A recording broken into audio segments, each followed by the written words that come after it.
so much. I love you so much. I love you so much. I love you so much.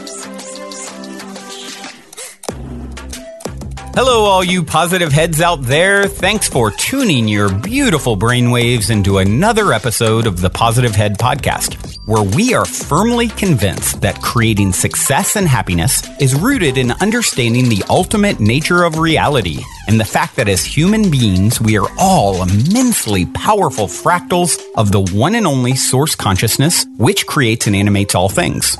Now, of course, understanding this powerful truth is one thing. Applying this incredibly empowering wisdom to everyday life, well, that's another, which is exactly why we provide you with a fresh serving of soul food for thought 5 days a week to help constantly remind you of what matters most. You are it. And I'm your host, Brandon Beecham. I'm the reflection and extension of you who will be here each Wednesday interviewing a different consciousness changemaker. And on the other 4 weekdays, leading the way to ensure that your perspective is consistently expanded, your vibration is constantly elevated, and your heart is overflowing and full.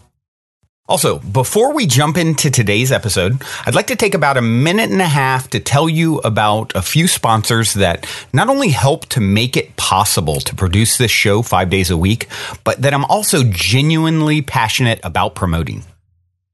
The first longtime stellar supporter of the show that I want to mention is Gaia. If you're not familiar, Gaia is the go-to source for streaming consciousness content online with over 8,000 video titles. And you can sign up for your first month for only 99 cents at gaia.com/positivehead. That's spelled GAIA.com/positivehead.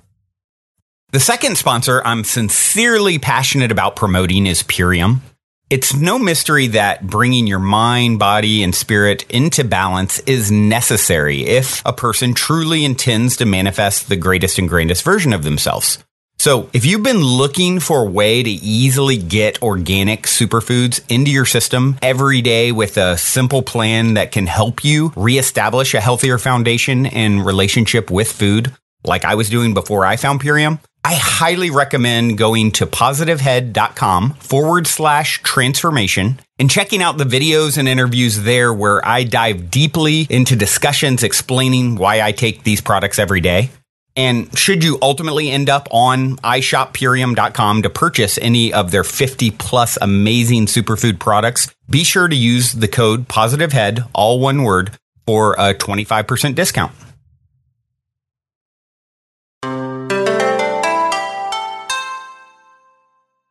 All right, all you positive heads, on this week's Soul Share, I'm very excited to have Art Giser here with me on the show. Art is a gifted healer, intuitive, and creator of energetic NLP, which he created as a means to provide rapid, easy, powerful ways for people to unleash their miraculous abilities. So excited to have you here today, Art. Welcome to the show, my friend. Thank you. I'm really excited to be here. Yeah, I'm extra excited because you just as we were starting, you threw something out that was very intriguing to me, and we're going to dive into that here. Well, I won't get too ahead of myself, but yeah, why don't I do this? I'm going to go ahead and I'm going to just start at the same place I always start, because I know once I bring that up, that's going to be quite the rabbit hole. But right. So here's my starting question, my predictable starting question. Same, I have an exiting question I always ask as well. And the starting question is this. You're in an elevator. The woman next to you looks over and says, "What's your passion?" You have 10 floors to answer. What do you say? Well, my passion, both for myself and for other people, is opening up people's potential. I imagine it like opening a door to some new aspect of reality and helping people step through it. And I'm constantly working on that for myself, and it's what I really, really enjoy doing with other people. Because I see everybody. I see everybody as this beautiful, powerful, spiritual being, and I don't think people have to blossom and manifest everything they are. And if they want to, I love helping them.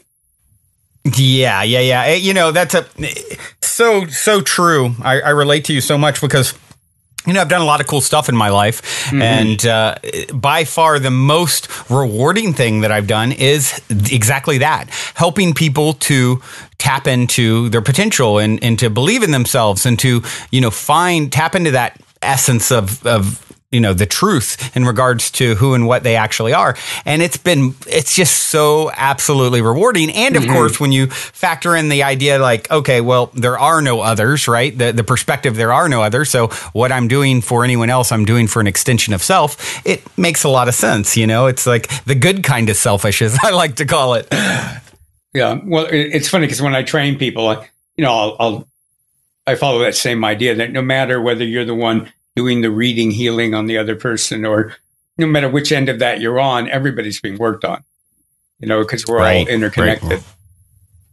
That's exactly right. Exactly right. And the way you go about doing that, what a fascinating, a lot of people have heard of NLP and you're the creator of energetic NLP. And so that's just in itself is an interesting concept. And so, I'd love to hear more about what that all entails. And of course, before we do that, we dive in there. Why don't you give us a little bit of your backstory? How you led up to being the creator of energetic NLP? Before I do, let me just mention one thing to the people listening, that I'm going to be running a lot of energy as this goes on. So if people are listening while they're driving, don't. Either pull over, listen to it later, even on a recording. I remember this one guy, I told him, well, even if you're listening to the recording, the energy is going to be really strong. And he was working in his office and he was just playing one of my my webinars on his phone.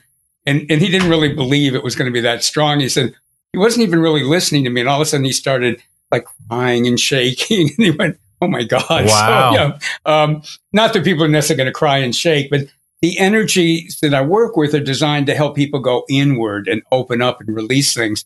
When you're driving, you want to be focused outward. So, right. It's not something to listen to in the car, Right. Interesting. Yeah. As we started this, and of course they won't hear it because it's not in there, but I started to do my intro and all of a sudden I got so much like frog in my throat in a way like that was like actually stopped me and I had to restart a couple times. And that's not typically something that happens. And you threw out, yeah, it's probably, energetic. And I definitely felt kind of odd right as we were starting, and of course you had just thrown something out that was really intriguing as well as I touched on, but so far I've definitely felt some interesting energetics, so I'm in. Right.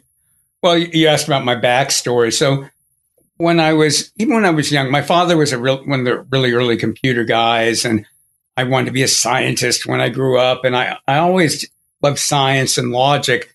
But there was a part of me that was fascinated by telepathy and dreams and the powers of the mind. And I always had this sort of more mystical human potential side. And when I graduated college, I had a degree in biology, and I really didn't know what I wanted to do with myself. And I'd always had this belief that something was going to appear and that was going to be my path. And I'd always been a really adventuresome person. And I managed, and it was amazing that they even hired me because I had minimum requirements, but the University of California, San Francisco is like one of the top medical research institutions in the world. And I got a job first doing research in the lab, and then a couple of years later, I ended up managing it. And I did that for 11 years. And it was a good job, and I worked with great people. And, over lunch, I'd hear Nobel laureates speaking. I mean, I heard Watson, I heard Crick, people who like changed the world. And wow. But I didn't belong there. And I knew I didn't belong there. And I just didn't know where my path was. Nothing seemed to really hit me. And I look back on it now, and one of my students now could have gotten me unstuck in an hour. But I had all these beliefs and ideas, and I I'm sure a lot of people listening, I had created this box I was living within and didn't realize it. And the longer I stayed in the box, the more whatever I did next had to prove myself. So the more I was hesitant to try anything, but nothing was really calling to me. And on other levels, my life was great. I had true love. I had a lot of fun. There were just a lot of great things about my life, but I really felt bad about work. And actually, I was there 11 years, and they give you a 10-year pin. And I told the people in their office I'd kill them if they gave it to me publicly. And they kind of naturally looked at me funny. And I was sort of kidding. Because it was a good job. We were studying the effects of estrogen and progesterone and really doing what would now be called epigenetic work, research. But it's just, I didn't belong there. So I felt bad about being there. Sure. And I started thinking, I always thought something was going to appear, but maybe I've just been making an excuse and lying to myself all these years. And I went to a talk on intuition, and it was just okay. But during a break, I walked out in the hallway, and there was a bulletin board, and there was a flyer, and it said neuro-linguistic programming. And when I read the words, it literally felt like a bolt of lightning went through the top of my head, down my midline, and out my body. And it was like, boom. And the scientist in me was going, what was that? And the mystic in me was going, well, that was a sign. What do you think it was? Yeah, right. And then I went into the talk, and they were selling a number of books on intuition. And for some reason, they had an NLP book. And NLP, for the listeners, is neuro-linguistic programming. And it had nothing to do with intuition. I don't know why they were selling it. And I bought it, and I got home, and I started reading it. And I'd always been interested in psychology, but psychology years ago was very rigid, and like, from you're a man, you want to sleep with your mother and kill your father, and all women want penises, and all this stuff. Right. And I always thought it was fascinating and had been developed by brilliant people, but it always felt rigid to me. And also the idea that people had to take 5 to 10 years to make deep change, that just didn't seem right. And I started reading this NLP book, and everything they were saying, some of the things, how sometimes you read something, you go, oh, I thought that, but I forgot it. And other things, like I never thought it. But when I read it, it was like, oh my God, that makes so much sense. But they were making all like these, a remembering. Yeah, yes. But they were making all these extravagant claims like, oh, we can cure a phobia in one session and things. And so the scientist in me was having a lot of trouble with their claims, but everything seemed to fit. Sure. And for once in my life, usually I would have looked for the cheapest, easiest way to study something. And I was so intrigued by this. I thought, I'm going to try to find the best person in the area. And this was in San Francisco. And in the next incredible NLP class, I've got to take it. And so the next one coming up was a man named Michael LeBeau. And people wouldn't have heard of him now because he retired back in 1985. But he and his wife, Leslie Cameron Bandler, were huge developers and innovators in NLP. And he was giving this workshop, and it was advanced NLP and Ericksonian hypnosis. And I had no business going to it, but I thought, okay, I've got to go. Dive in the deep end, right? Yeah, I just thought, I've got to find out if this is, and it was expensive, and I had to take, it was like a 5-day program, so I had to take 6 days of vacation off. I thought, I'm just doing this. And the day before I sprained, people who know about resistance know often when you're about to really change your life, stuff comes up and gets in the way. And I'm sure you've experienced that. Not saying it always happens. Oh, yeah. But sometimes it really comes up. So I sprained my ankle. I didn't have time to go to a doctor. I borrowed crutches from a friend of mine. I didn't even know how to use them right. And he was much taller than me. And, and later he's going, how are they working? And I'm going, oh, my armpits are killing me. And he goes, no, you're supposed to adjust them down. They're not supposed to be in your armpits. I didn't know what I was doing. And, there was no Uber or Lyft, and I had to take taxis and buses. And I thought, because it was in the hills of Sausalito, north of San Francisco. And I'm thinking, this is going to be a big problem every day. And I come in, and the first thing they did was, they found, does anybody need rides and stuff? So I've got rides now set up for the rest of the time. And there's about 60 people, and most of them are therapists, NLP trainers, NLP master practitioners. And there was one other guy, I think I was the only one who didn't know anything. And Michael LeBeau comes out and he goes, I want you to write down what you want to get out of this program. And everybody's writing.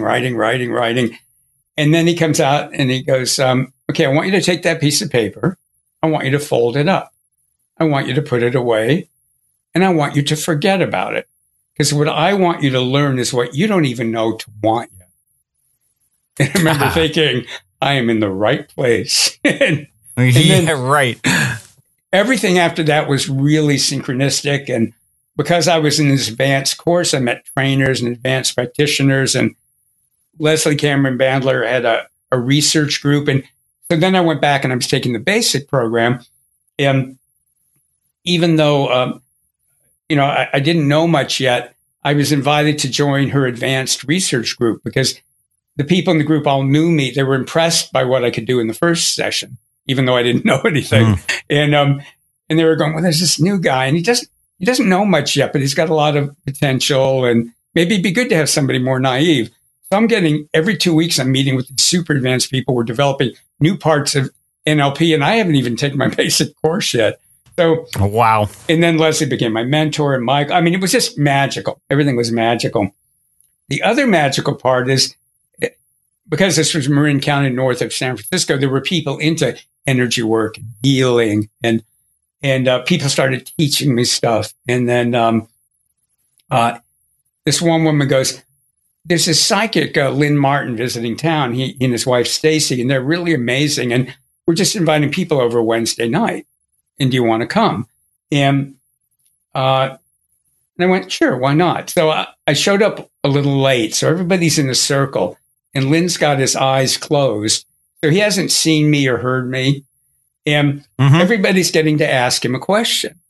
And if they asked a question that was a decision question, he'd go, it's not for me to, you have free will. It's not for me to tell you what to do. But if they asked another type of question, he would tell them something. And often it didn't sound that significant to me, but I'd look at the person and their eyes would be wide. And you could tell they were like stunned, So whatever he was saying to each person was perfect. So sometimes I'm a slow study. So he comes to me and I go, well, I'm learning NLP and I love it. But, I could take it all these different directions. I could do corporate work. I could do one-on-one work. I could teach it. I could do all these different things. And I don't know which way to take it. So he gets his usual, well, you have free will. It's not for me to tell you what to do. And I'm thinking, damn. And then he goes, but there's something else. Come on, tell me what to do. But then he goes, there's something else. And he goes, and he proceeds to tell me my biggest fear that I had never mentioned to anybody ever. I still don't mention it to people. And it probably didn't sound like that big a deal to other people, but it was a big deal to me. And so here he's like articulating my biggest fear. And then he goes, you don't have to worry about that. And goes on to the next person. And I feel like this weight come off my body. Wow. So he and Stacy were teaching his wife a workshop the next week. And so I changed all my schedule, went to that. And by the end of it, we were all doing magical things. And I sort of never looked back since then. Wow. That's quite the story. And, maybe it would be just to give folks an idea of, NLP, what that entails for those. I know probably a lot of listeners are familiar, at least to some degree.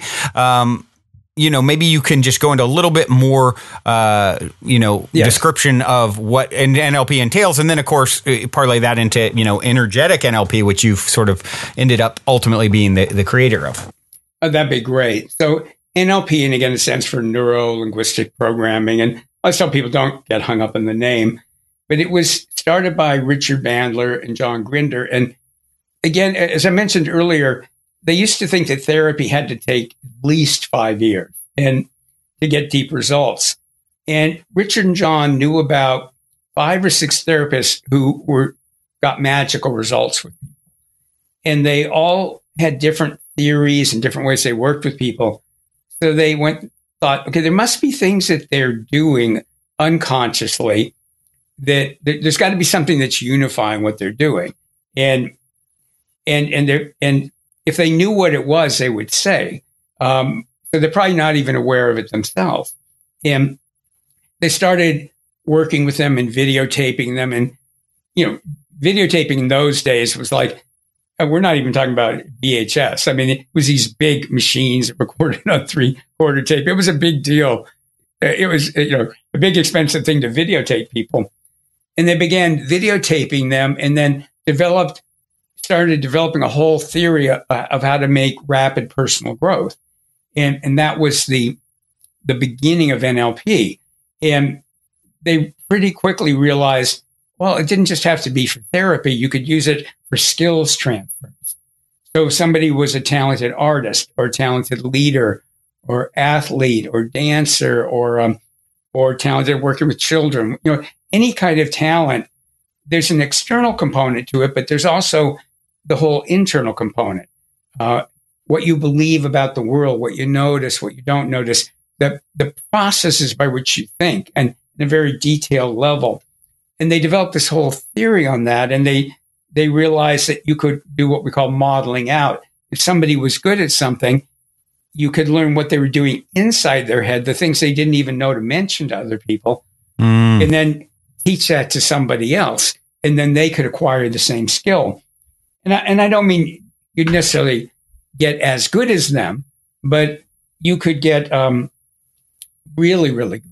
So for my early days as an NLP practitioner, this woman comes in and she looked really sharp, and she goes, I'm a successful businesswoman. And she goes, I'm not bragging, but I'm really intelligent. I'm really successful. Why can't I do math?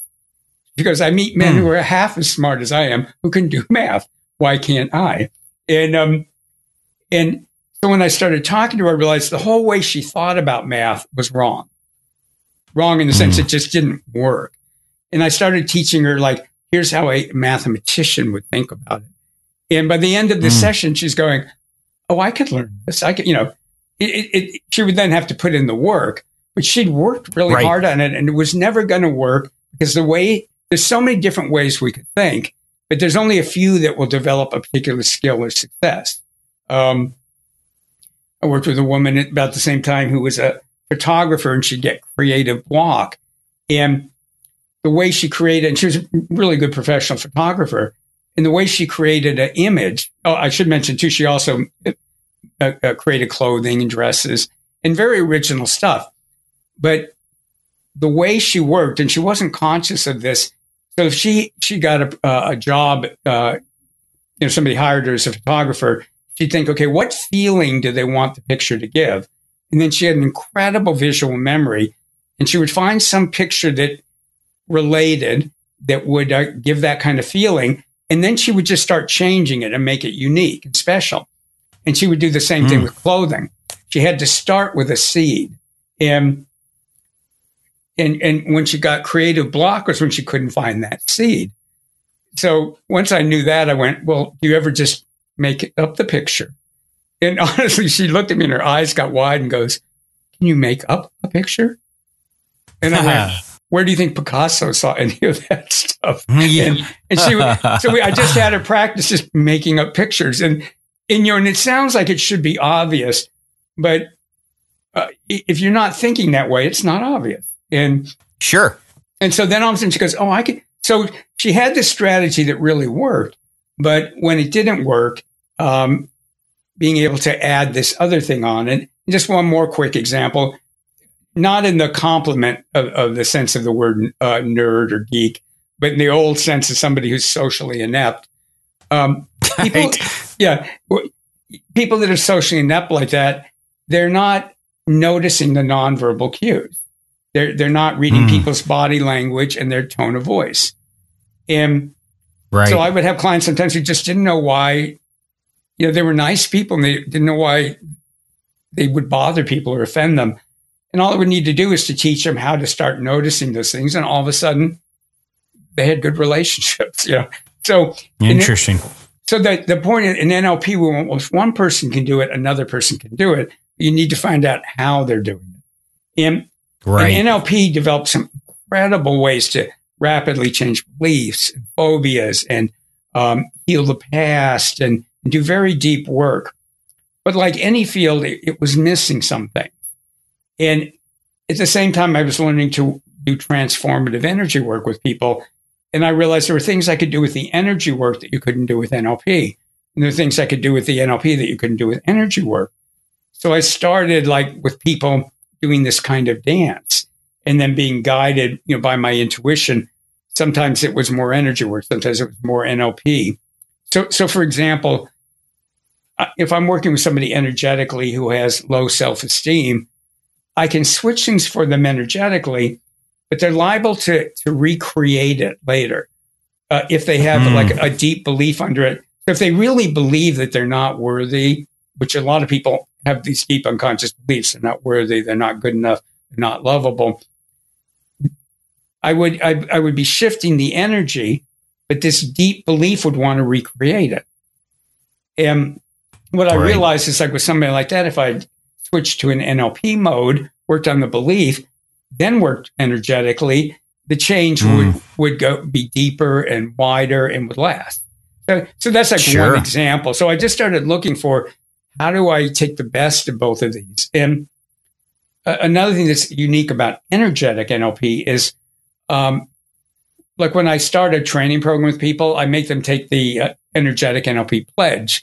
And people are looking at me funny, like, what is this? And the pledge is that they won't believe anything that I tell them, that they will explore and discover their own inner wisdom and their own spiritual information. And interesting. Yeah. So in energetic NLP, we believe that people, they have all that. They don't know how to get to it, but their spirit has all the information they could need. Their inner wisdom has all the information they could need. So my job with people is to help them access it. And I have no investment that it matches mine. I want them to consider my ideas, but to use them as a way to get to their own. And after people do the pledge, all of a sudden they start laughing, the root relaxes. And I even made up a term, beliefs du jour, like soup du jour. Like, well, this is my belief right now. And 5 years from now, hopefully I'll believe something more refined. But even if it's the same words, I'll understand it better. Because and I took that from NLP. One thing that I love, NLP was the first field I'd ever studied where they said a very similar thing. They said, we're not telling you the truth. How would we know if it were true? We're just telling you, here's a way of thinking. See what happens when you use it. When it works, use it. When it doesn't work, improve it. And and there's a lot of people doing fantastic energy work, and I'm in no way putting down what they're doing, but so many people, what they teach about spirituality and energy work, to me, it's very rigid. It's like, this is the way Speak in absolutes. Yeah, everything's absolute. And it's like, your chakra looks like this. And probably some of your listeners know, there's all kinds of different chakra systems. And, in some of the Eastern systems, a chakra is in your central channel, and it points up and it has petals like a lotus flower, different numbers of petals. A lot of the Western systems, we go, well, they're like little tornadoes that go in front and behind. And to me, it's like everybody's seeing a piece of a greater reality and thinking it's the whole thing. Because when I look at somebody's chakras, they're multidimensional and complex, and we need to reduce them to something simple to work with them. But I think where people get limited is they start believing that's some kind of absolute truth. Like it has to be this color and it has to do this, rather than going, well, what happens if you look at it that way? And then what happens if you look at it? Because they will show up however you believe they are. If you believe they're like it's different lenses. Yeah, it's like different lenses. We're multidimensional beings. Like there's so many layers to the onion, of who and what we are. That makes sense. It's like, well, it's this way perhaps for you. Maybe it's different for someone else. And by the way, what lens are you viewing through? Right, like relative truths. Exactly. So that makes a lot of sense to me. And that's a huge part of NLP. We talk about filters and what filter are you using? And not even going on which is right or wrong. It's just, it will change everything. And so we would go, well, have the ability to change filters, see what happens. Don't get attached to your filters. And to me, then everything gets fun. And like when I start teaching people how to read other people's energies, I'll put signs up in the room like, this is a no truth zone. You're forbidden to tell anybody the truth. And, and they start laughing and I go, I don't need to tell them the truth. Just tell them what you perceive. I go, you will never hurt anybody in a reading if you go, well, this is what I perceive. This is what I feel. It means. Yeah. And this is how I interpret it, because either it will be a fit for them, which helps, or it won't be a fit for them, which helps them discover their own truth. And the only time I think you hurt people is when you go, this is absolutely it. Right. And in energetic NLP, our intention every time is that the other person's spirit and inner wisdom is telling our spirit and inner wisdom what to say and what to do. And so we're not trying to tell people the truth, but just like this is what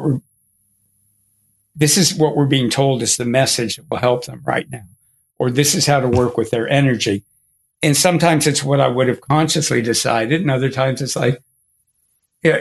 And the funny thing is, sometimes you're going, I can't say that to the person, and when you finally do, they're going, oh my God, I can't believe you said that. That's so incredible. Right. Yeah. But it takes the pressure off. And because you laugh a lot. I've listened to your podcast and stuff. This stuff is so much fun. And then people get so serious and heavy about it because they think they've got to know the truth and they've got to communicate the truth and they've got to convince people. And when you let go of all that and just go, you know Ram Dass? Are you familiar with him? Mm-hmm. Yes, I am. Yeah.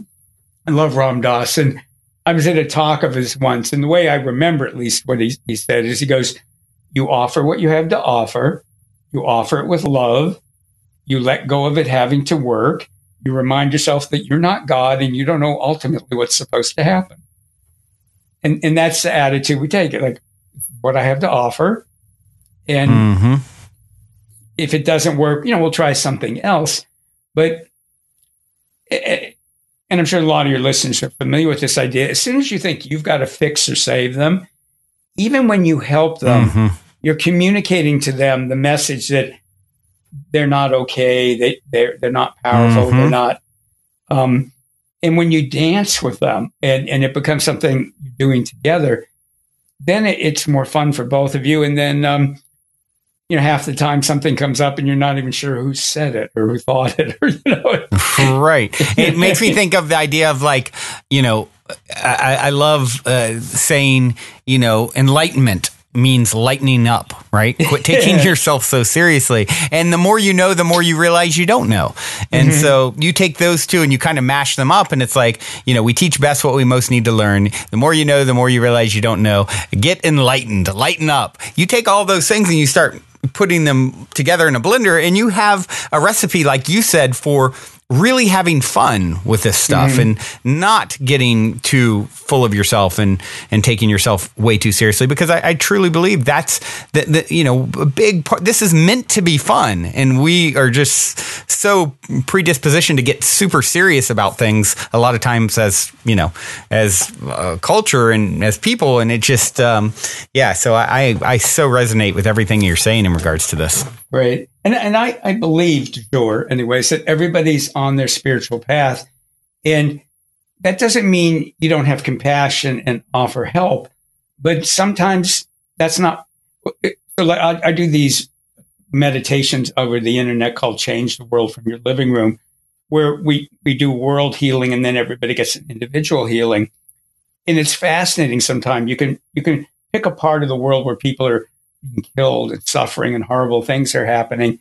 And when you send healing energy to that area, a lot of people won't take it. A lot of people that are suffering. And I'd heard about this before I ever experienced it. And it's not like atypical, it's typical. And then you have to start wondering, okay, well, what's going on? And again, it's not about not having compassion, but it's also believing that there's a huge spiritual unfolding going on. And I, Art Giser, from my normal human perspective, can't see the big picture. What really nailed it for me is I walking one time in San Francisco, and there was a street person I would see sometimes, and my heart would always go out to him. He was like physically and mentally, very challenged. He kind of lurches down the street, and and I don't care how right wing you are, you wouldn't go, he should get a job. I mean, he's, Right. I'm impressed that he survives. And right. When I see street job people, enough. yeah, exactly. And when I see street people, I often in my mind go, would you like a healing? And a lot of times they say no, and energetically, I'm not asking them out loud, but their spirit will say no, and other times it will say yes. But with this guy, and it was across quite a wide street, and I remember thinking, would you like a healing?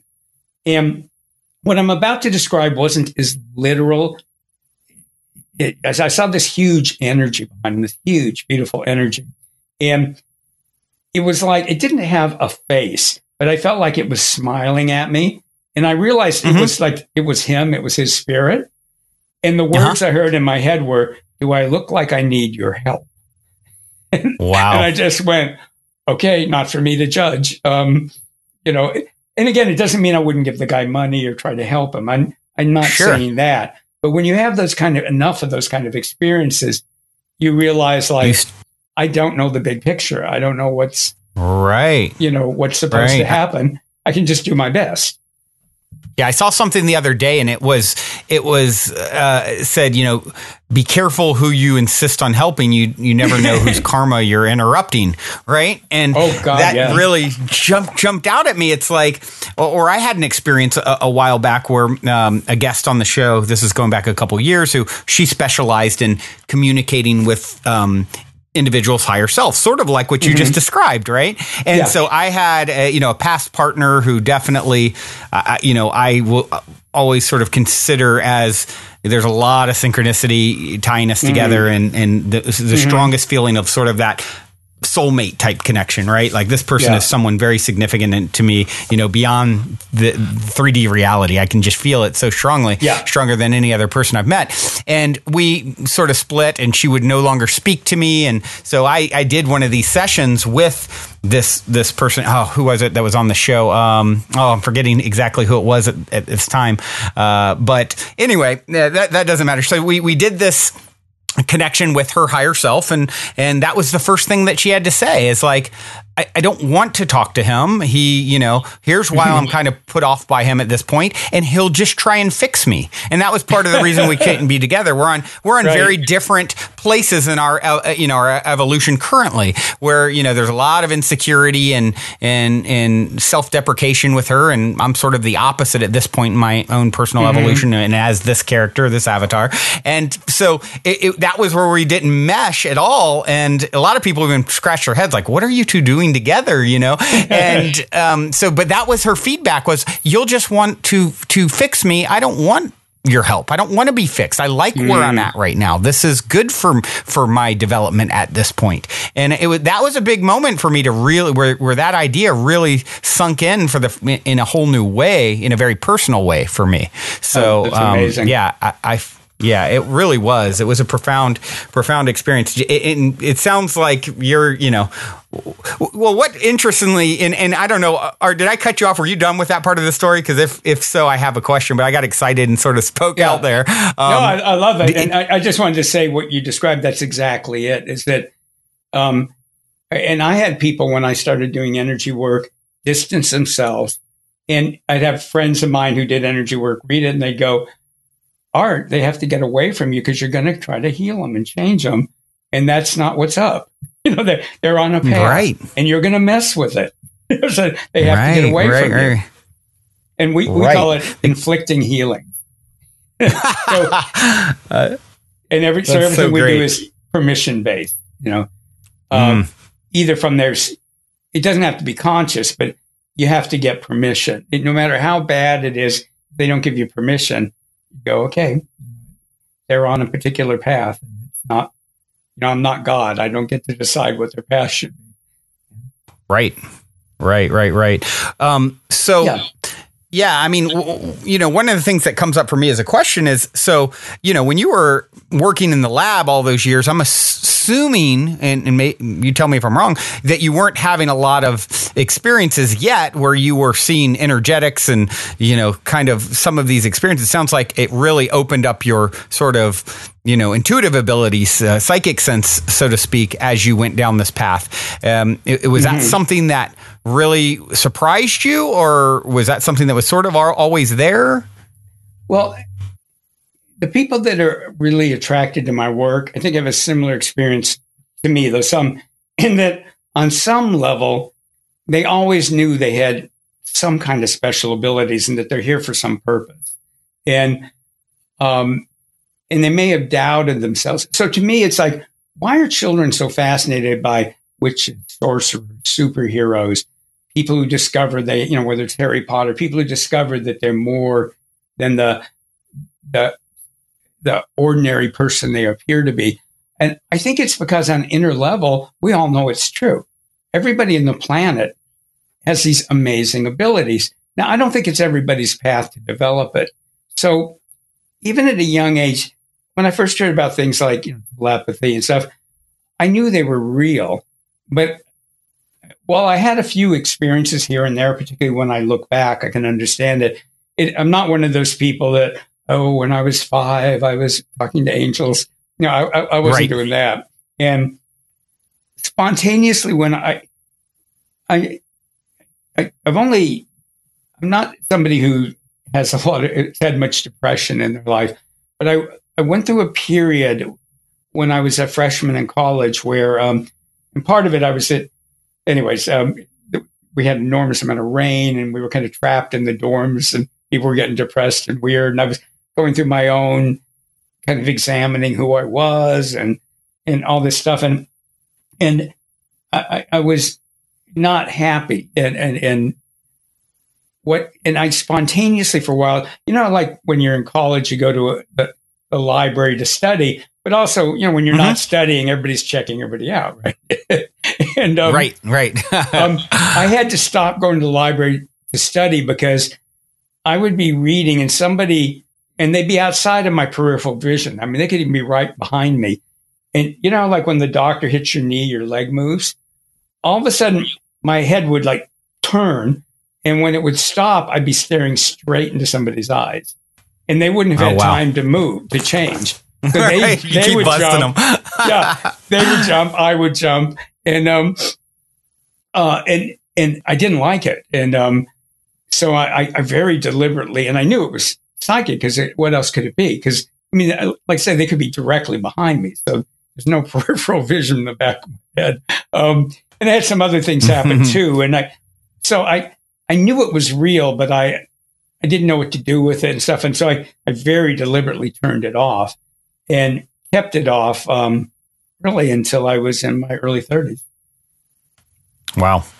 I mean, so then little things here and there, nothing special, Right. Well, and as you went down this path, it sort of all came back roaring back. It sounds like. Yeah, it not only came back, it just kept going to new heights, and I realized that it's easy. Actually, the hardest thing for me to get across to people in the training programs is it's not even hard. If you quit making it hard, it's a natural human ability. We can all do it. Right. Well, to kind of probably a good time to reference back to our intro here. I've had a lot of pretty fascinating people on the show, a lot of, different types of energy workers and people who communicate with angelic entities or channels and, a lot of fascinating people. And you said something to me right as we sat down that was like, whoa, I've so always been fascinated by this concept and no one's ever said anything to me like this. And right as we started and it even got, like I said, I kind of got a frog in my throat. I definitely felt the energetics around it for sure. And it was like, you were like, oh, by the way, I've been running energy and I hope that's okay. Well, yeah, maybe you should say it. What you said to me. And then I would love to explore what you were perceiving at that time. So what I said was, and I had checked this out energetically with your spirit first, but what I said was, you and I have a lot of karma with one another. I hope you don't mind. I've been clearing it. Right. Went, exactly. And I was like, wow, that's something that's fascinated me forever. Every time I, connect with anyone, especially when it's some sort of a profound connection or someone you're meant to know becomes and plays a significant role. It's like, what is our history? Who are you to me beyond this? Because I know someone, and probably most people that we have some sort of a significant interaction with, there's some history there, has always been my speculation, not having had the clear view that you're obviously having at this time. So that was such an intriguing comment to me. So I'd love to understand more about what you perceived. Yeah. So, and a couple things. So just to enlarge on that a little bit, my read of you is probably about 20% of your guests you have significant karma with, and others, maybe half of them you have a little bit of karma. And there's a lot of different theories and ideas of what karma is. And it was funny, I was teaching it for a while. Just when I want to understand something, I meditate on it and ask my higher self or God or guides to give me information. I don't get too hung up on who's talking with me, if you want to put it that way, because I have, and this is what I teach too. You can have an internal mechanism that your spirit, if it's letting the information in, it's right for you at that moment. So I don't worry kind of about who is it. If my spirit says listen, then I listen. And I would talk to people about karma in a certain way, and then I started reading a book by the Dalai Lama, and I've been fortunate enough to have 2 empowerments from him. But oh, cool! Yeah, it's very cool. And the way he described, he has an interesting book called "The Universe in a Single Atom." The universe is a single atom, and I really like it. And he's always liked science and Buddhism, spirituality, and it's his bringing the two together. And he goes, science needs to be informed by spirituality, but spirituality also needs to be informed by science. And he doesn't see them as opposed at all. Right. So he talks about, and there's different versions of karma, but the way he teaches it is it's not about reward and punishment. So none of this, you were good, so you're being rewarded, you were bad, so you're being punished. In his teachings, it has nothing to do with it. It's the law of cause and effect. And it just says that everything that you've thought or done ripples through time. You create causes and they have effects. And that all sentient, all thinking beings, when we think things and do things, we create it like throwing a rock, pebble in a pond. Ripples are created that go on endlessly if you don't do anything about it. And if you believe in past lives, which I do, it's not just karma from this lifetime, but we're dealing with karma from other lives. And when I teach about past lives, I'm really out there, but I'm also kind of really practical. And so to me, I'll tell people who knows how past lives work? And there's a lot of theories about past lives that are quite different. But what I can say is for sure, is anything I would say is for sure, is that when you're working with people, you see energy in their energy field from other lifetimes. So why that's energy there? Were you that person? What does that even mean?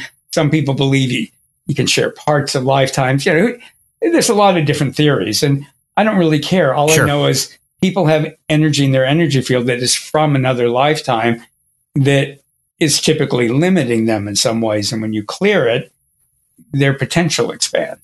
And that's really all I care about. But when we work with karma, we work with somebody's karma, past, present, even future.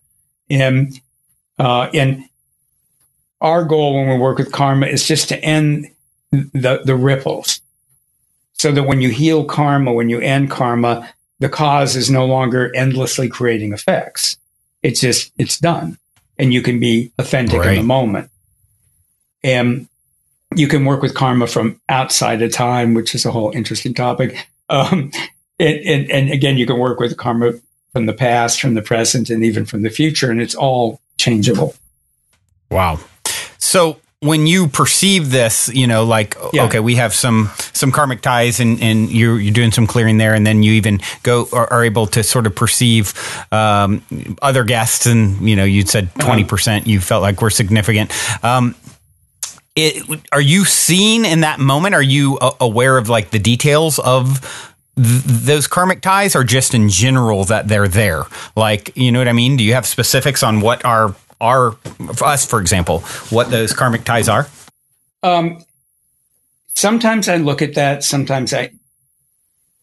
Very often what I ask is just whatever karma is our spirits want us to release gets released. And sometimes it's valuable to know the backstory, and sometimes you just get kind of wrapped up in that. So typically I just ask the karma to appear as certain kind of symbols and work with them. And again, in energetic NLP, we have a term we call your miraculous self, which is different than the high self, your miraculous self. And where that comes from is years ago, I started realizing that very often what a person's spirit wanted and what their inner human wisdom wanted were not remotely aligned. And in energetic NLP, we teach people to start having their spirit and inner wisdom collaborate. And it isn't just about doing what your spirit says, in my opinion, because and people use words like spirit very differently, spirit and soul. But what I'm calling somebody's spirit is very high frequencies of their non-physical self. And and so the spirit isn't broken, doesn't need to be fixed. I mean, it seems to evolve or grow, or I don't know what words kind of fail, but it doesn't need to be fixed. And your spirit has this vast cosmic viewpoint on things. Your human wisdom is wise, and it's also very, very in touch with your minute by minute human life. So, right. At least the way I observe people's spirits, they're kind of like the perfect parent. With right. There's a wide range of whatever you want, dear. You want to have your heart broken over and over again, well, that's a valid spiritual path. You want to have true love? Well, that's a valid path too. Right.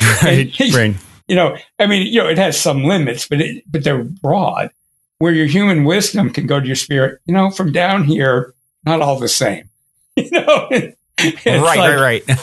Maybe it may not make a difference to you, higher self, whether it's a broken heart or, the most amazing love story ever. But, it definitely does feel different from where I stand.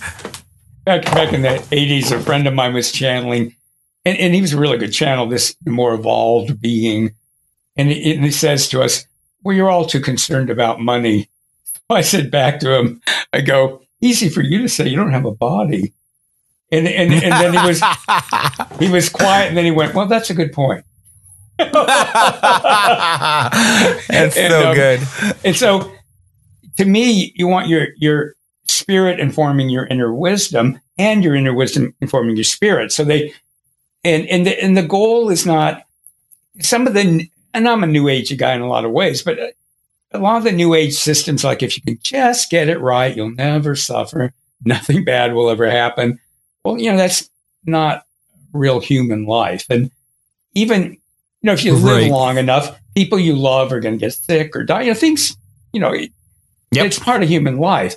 And so our goal is that no matter what's going on, and so we want to cut out unnecessary suffering. Like the Dalai Lama talks about, there's natural suffering and unnatural suffering, and the unnatural doesn't have to be happening. But sometimes our spirits want us to have an experience, and they're not all fun. But what I want for people, and I've been through some pretty extreme things in my life, and it works. So it's not like just a platitude kind of thing. Is I want people, no matter what's going on, they feel guided and supported, and no matter what's going on, they're aware that there's a foundation of spiritual joy that they can tap into, not to suppress the other emotions. So even if you're feeling deep grief and loss, you can be aware that there's still this spiritual joy and they can coexist. And the Dalai Lama is a good example of this. He writes books on happiness. He giggles all the time. His life's pretty awful in a lot of ways. He can't go to Tibet. Tibet's culture is being destroyed. He spends a lot of time trying to work to help people in Tibet. He has to be really careful with the Chinese, and so they don't come down worse on Tibet. And he could easily be somebody who's very unhappy and serious because he's constantly dealing with these heavy things. But he giggles and he laughs and he writes books on happiness. And he's not suppressing the other part. He's letting it coexist. And so in energetic NLP, we want people to connect, create this miraculous self, which is the inner wisdom and spirit working together, so that you're constantly guided and supported. And you know that no matter what's going on some level, things are unfolding and you're okay, even if you're dying, no matter what's going on. And again, not by being at peace, right? With what is, not necessarily always blissed out and happy about it, but finding peace with it is the way I kind of see it. Yeah. And not always being at peace either. I mean, there's a certain acceptance, but sometimes really horrible, like if you're a parent and you have a 5-year-old who's got cancer, you're not going to be at total peace about it, but you can feel this love and support of spirit. And you can feel that child is going to go on to something else. And in fact, I heard a woman years ago, she went around the world studying attitudes about death. And she said in certain parts of South America and Africa, they have the concept that some souls are born here to have short lifetimes. Maybe they're only going to be a baby. Maybe they're only going to be 5. And it isn't that they're not upset, but they don't see it as, how could God do this to me either? They see it as that spirit, for whatever reasons, only wanted a short lifetime. And, and whether or not that's true, and I do personally think it's true, but whether or not it's true, so what I want for people, and I was in a 40-year relationship and there was a slow, long death and it was pretty horrible, but underneath it, I knew I was guided and supported all the time, and synchronicities would happen, that made things as good as they could be. And they were pretty horrible, at times. Yeah. But I always knew we were being guided, we were being supported, and this was part of our path. And it completely changes the experience. It doesn't suppress the other part of the experience, but it gives you a greater reality so that you've got this foundation and you go like, okay, this is part of my spirit's path for some reason, and I'm going to let it unfold and do the best I can do with it, but I'm going to be supported. And I constantly was. Right. Yeah, absolutely. Makes a lot of sense the way you sort of explain that. It's like, I suppose it's not always realistic to be 100% at peace, maybe to strive to be at peace and to see that higher perspective and know that it's all happening for you and not to you. But also not ever, big thing that's talked about a lot is not getting caught up repressing things as well. Like, oh, okay, I've got to be just positive about this. No, this energy, wants to move through you sometimes, right? Yeah. And so understanding that piece of it, I think, is something that it appears that more and more people are really getting. Like, okay, like sometimes I'm supposed to feel this anger to process it and release it, and or whatever. So I definitely resonate with that. Well, can I add one thing for people that sure. A real important concept. Part of what makes some intense emotions hard to handle is when you're running an emotion, you're not just running your own emotional energy. You've picked up matching emotional energy, maybe in the womb, maybe, throughout your life, or maybe in the present moment. And so like a friend of mine right now just lost a dear family member, and he's back with his family, and he's studied with me. And, and I was sending him a text and said, be sure to keep clearing everybody else's grief out of your energy field, because you can handle your authentic grief. I mean, you may feel awful, which he does, but he should. You've lost a dear family member. But sure, let's say you're running grief or anxiety or anything else. Often people, like 80, 90% of the energy they're running isn't theirs. If it's not your energy, you can handle it, but you can't heal it. It's not yours.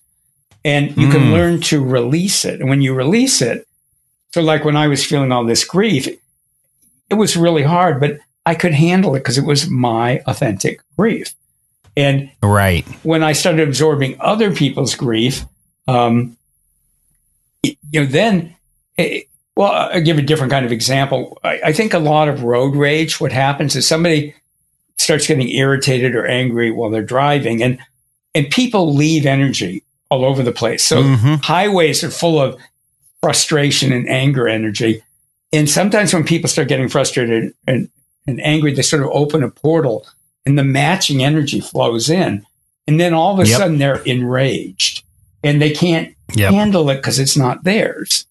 But if they knew how to just clear it, which isn't even hard, but if you don't know how to do it, it's impossible. But if you know how to do it, it's simple. Then all of a sudden you're going to go, okay, I can deal with my authentic emotion. And then you don't have to be afraid of any emotion.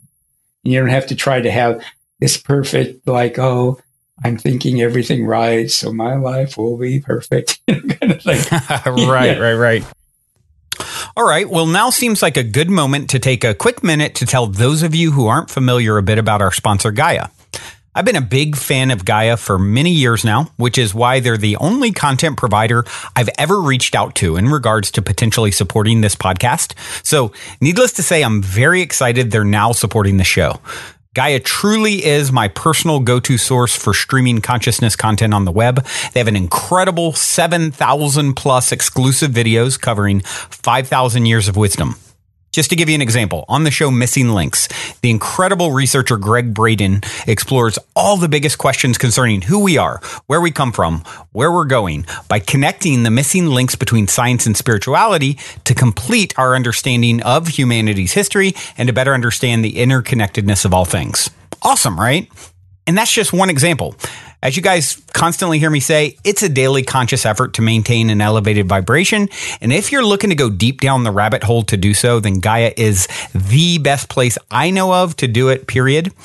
And you can sign up for your first month for only 99 cents at gaia.com/positivehead. That's spelled GAIA.com/positivehead. Check it out.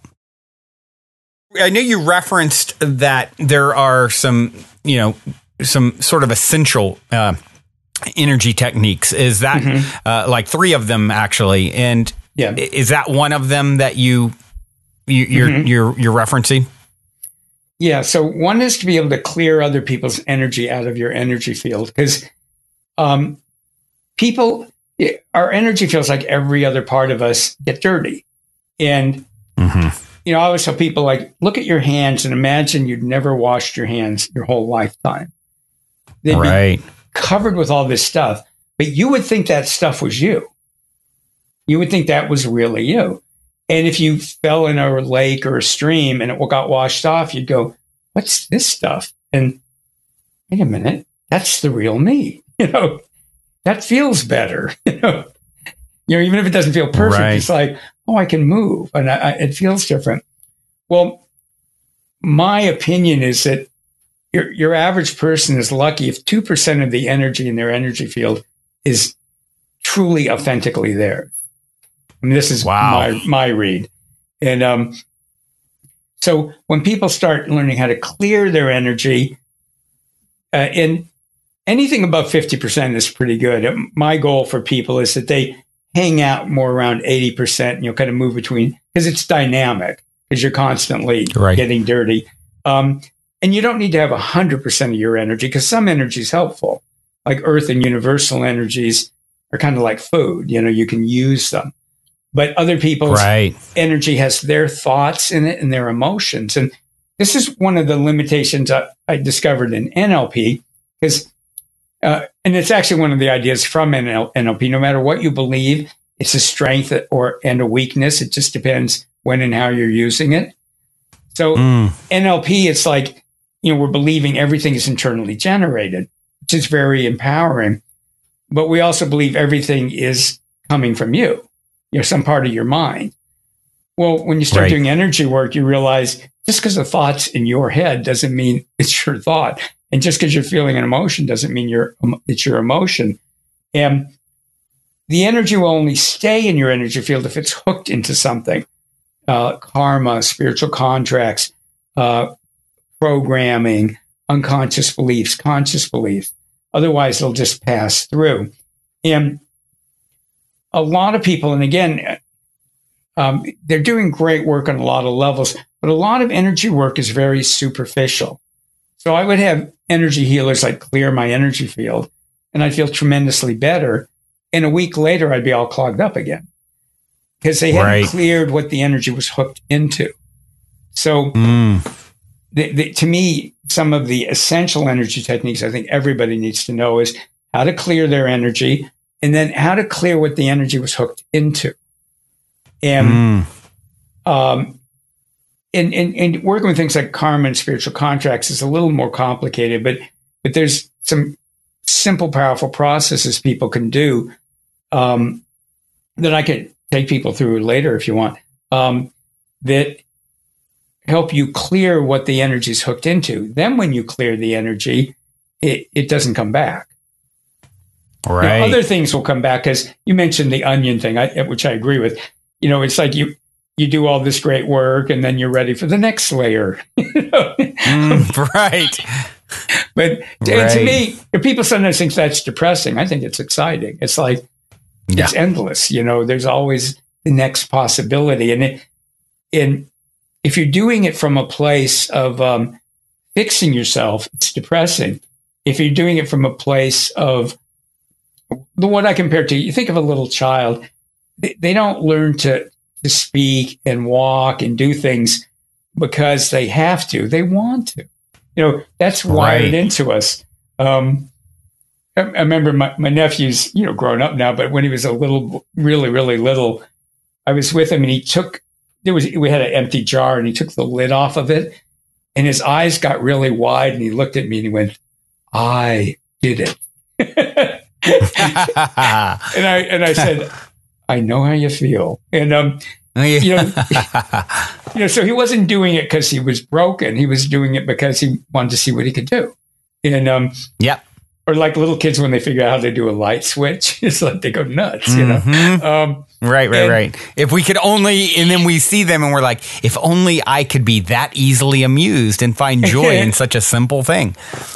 And the thing is, even if you want to make it complex, achieving oneness or like you said, complete peace or one of those really big goals. A lot of people, and I used to do this, I'd do it like, I'm not okay the way I am. It wasn't like I thought I was bad or wrong, but it's like I have to be able to do these things. And my friend John Friedlander, who's written some great books on spirituality and energy work, and we work together all the time. And years ago, he went, "Art, you're always trying to fix something. You can just do this out of the joy of it, of like, next, what can I do now? Next." And that really changed everything for me. It was like, oh yeah, I can just, I can tap into that child like, well, now what can I do and what's possible? And not because there's anything wrong with the present. It's just like, you can, because it's fun. I mean, you're that kind of person. Right. The people listening to your show, I'm sure, are all that kind of person that even if we weren't trying to fix anything, we'd still be wanting to grow and evolve because we find joy in it. Yeah, I definitely resonate with that childlike wonder. I feel like it's everything. And it's the only Bible verse I regularly quote when Jesus said, unless you become like a child, you can't enter the kingdom of heaven, or something close to that. And so that just resonates with me so much. That is heaven is here and now when you are in that state, right? And so it's truly a beautiful thing to sprinkle that in with not taking it too seriously, having fun, knowing you have plenty left to learn. You're never going to get it all done. This is an infinite, game that we're playing, if you will, and thank goodness for it. Like you said, I agree with you, because otherwise you'd get to a point. Imagine, okay, we're all done and we have infinity in front of us to sit here and twiddle our thumbs. It's like, it's a good thing, and it's not for the faint of heart either. It is somewhat intense. No. And, I have a lot of friends who are having experiences, it seems like more and more. I was just talking to someone this morning who, she's had a very rough go of her integration with other timelines, and going through like some really traumatic things and seeing things multidimensionally that are not necessarily easy.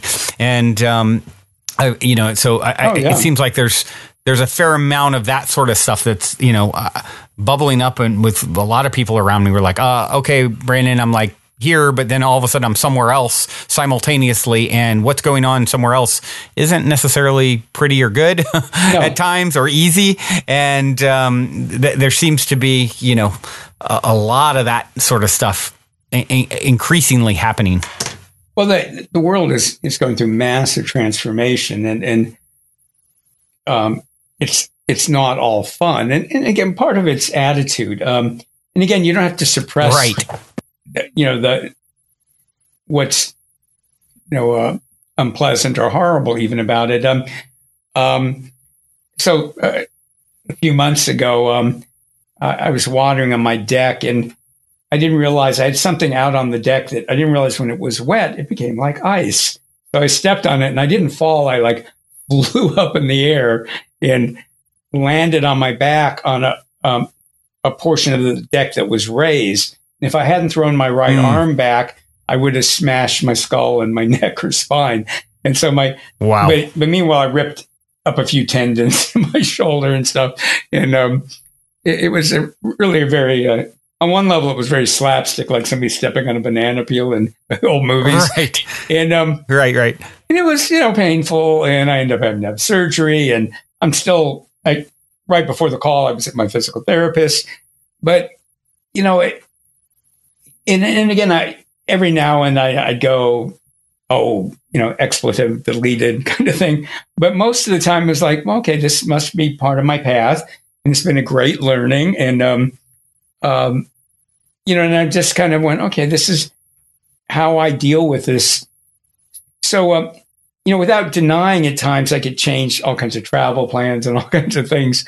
It changed everything in my life, really, for a while. But I just kept going, okay, well, this is clearly part of my path. Nothing this big is not part of my path. And sure. And I wouldn't deny the other part, but I'd go, there are billions of people who couldn't get this surgery, and they'd just be a little crippled for the rest of their life. And then you have to wear this big brace. They called it a sling, but it's this big brace thing where your arm sticks way out. And I'm like going to my high school reunion and stuff and wanting to look good for it. I've got this big, massive thing. I mean, when I'd be out in public, people would stare at me like, what the hell? And because your arm has to be way out from your body. And when I would start resenting it, I would go, it protects me. And I would pet it like a cat or a dog and go, you're my friend. You're protecting me. And kind of, because it is. Right. And so just realizing I have choice here, and I can just go, oh, poor me, and my plans change, and and I allow myself to do little bits of that, but I get bored with that anyways. But I just went, I can be in gratitude that I have, and now like I can say I have to go to physical therapy, or thank God I have insurance, I can go to physical therapy, and like I said, there are billions of people. Wouldn't be an option. Yeah, you get to. You don't got to. You get to, and that's like shifting that story in a way that actually serves you. Yeah, and just exploring. What was this about spiritually? And I mean, it's been really, really rich. And and again, fascinating to be able to go, I don't need to deny the part of me that's unhappy about it. And like I was planning to go to Brazil and stuff, and that people go, you can still go. And I'm going, well, I like to go to the beach and go to the spiritual center and having this big thing on my arm. No, yeah, right. Just for a million reasons. No, and I can't carry anything. But just kind of go, okay, well then somehow this is altering my life, and I'm going to look for how it's altering it in a positive way. And again, you can do this about somebody dying. You can do this about illness. You can do this about good things, Anyways, get off my soapbox on that. But when you realize you can handle your authentic emotions and that you can choose the filters, as we've been talking about, that you work with, and you can work with energy, and your spirit and your inner wisdom and higher spirit will support you, then everything it's just different. It's like, okay, this is a challenge and I'm supported. I'm guided and supported. Yeah. Yeah. Well, and one of the things that you mentioned, of course, there's a few different ways to go about these techniques to clear your energy field or spiritual contracts and, karma and whatnot. You had mentioned that you would be open to showing us, how to do that, or, at least one of them perhaps, would now be a good time to maybe explore what, the process there? Be great. And I want people to know the process from you. And people, because, this will be recorded, they can go through it again. So my goal isn't necessarily to train people how to do it, but they'll be able to do it now if they want. They can listen to the recording and then, and they'll be learning more and more how to do it. And the idea behind spiritual contracts is that our soul or our spirit, or sometimes our conscious mind, has made agreements with, depending on your beliefs, you could say agreements with God or with collections of people, agreements with your family. Anybody you've had any kind of important interaction with your life, there's probably spiritual contracts. And, your ex-partner, it's definitely spiritual contracts there.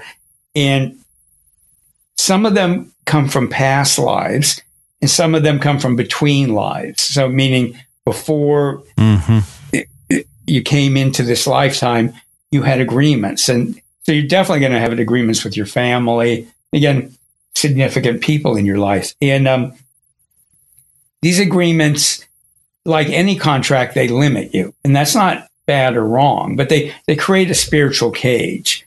And we don't necessarily have to keep the contracts. They can be ended, or they can be revised, or they can be left alone. And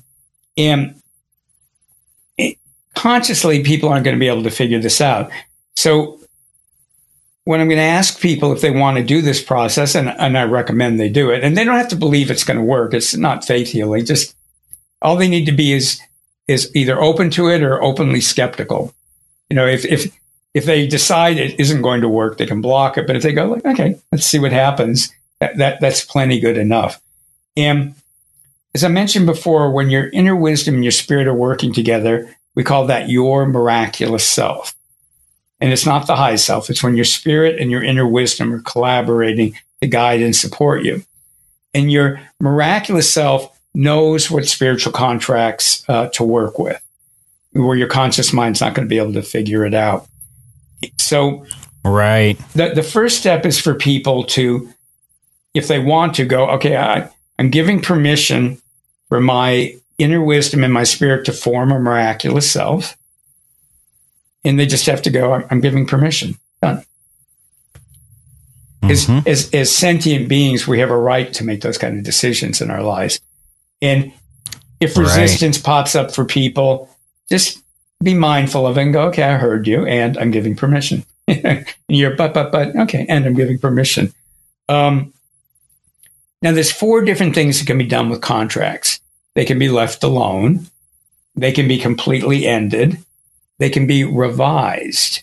And a lot of people, when they work with contracts, they either end them or keep them. But I found a lot of time, your miraculous self doesn't want you to keep them or end them. It wants to revise them.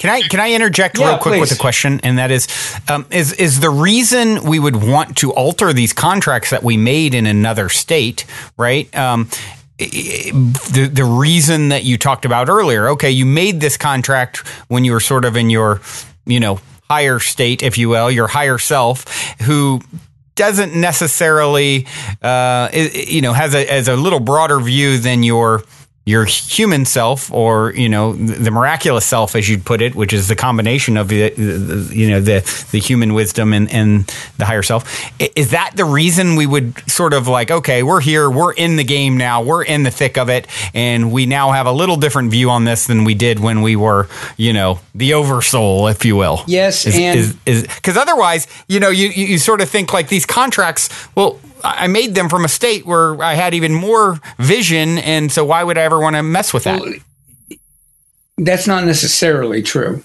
Some of them were made from a state where you had more vision, but that still doesn't mean you have to keep it. So a lot of times, whatever the contract was about, you've already accomplished. But the contract doesn't just go away. But again, just because your spirit wanted something doesn't mean you're stuck with it in the present. Everything can be changed. Not changed willy-nilly. Right. You change your mind all the time in life, right? And we are in eternity right now. Yeah, and past, present, and future are changeable. And even physics talks about things can go backward in time, quantum physics. But the other thing is it didn't all come from a higher state. It can come from lower levels of your non-physical self. It can come from your physical self. So the first time I learned about contracts, I was studying with this amazing man named John Norman, who's died many years ago now. But and I was struggling with money, and he goes, "Well, you have all these contracts from when you were a Catholic monk, and they're vows of poverty. Would you like me to get rid of them?" I'm going, "Yes, please." Yes, I'm please. not a monk this lifetime. I'm living in capitalist America. I can check that one off the list a long time ago. Yeah. Yes, go ahead and throw it in the some fire. of them are just they've just been passed along to you. Some of them have come in through your ancestral programming, so they weren't ever, you've accepted them because you're connected to ancestral programming, but they're not authentic to you in the moment. So some of them, and some of them could be made consciously, and some can be made unconsciously. So they can come from all different levels. But even the ones that were made by your spirit, it doesn't mean that you need to stay with them. And when you put your miraculous self in charge, which, by the way, to make it easy, we call your miraculous self your M, kind of a James Bond pun, because that's his boss. I do a lot of work in London, so that's what I'm calling it, your M. Perfect. So your M for people is your miraculous self, is your inner wisdom spirit working together. So some contracts, your M will go, leave them alone. Some contracts it'll go, it's fine to end them. Some contracts it'll go, I'd like you to revise them. Some contracts it will go, you can't do anything with them until you learn something or do something. And for short, I call those learn do's. So some contracts it will go, I do want these to change, but you haven't learned what they were intended to get you to learn, or you haven't done what they were supposed to get you to do. And we'll be working. So the ones that your M wants you to leave alone, we'll leave alone. But in this process, we'll be working with ending the ones your spirit, your M wants you to end, revising the ones it wants revising, and then we'll work to set up that there's ways that you can learn what you need to learn and do what you need to do so those contracts can shift.